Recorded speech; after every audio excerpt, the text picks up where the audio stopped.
नसीब का लिखा मिलकर ही रहता है। कब, कहां और कैसे, ये सिर्फ खुदा ही जानता है। खुश नसीब वो नहीं जिसका नसीब अच्छा है, बल्कि खुश नसीब वो है जो अपने नसीब पर खुश है।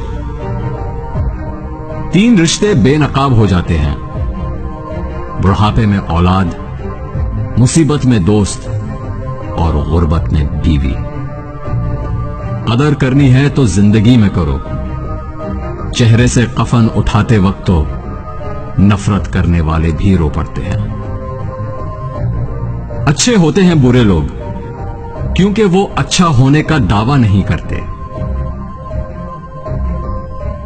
कागज की कश्ती थी, मिट्टी का किनारा था, खेलने की मस्ती थी और दिल ये आवारा था। कहां आ गए इस समझदारी की दलदल में, वो नादान बचपन ही कितना प्यारा था।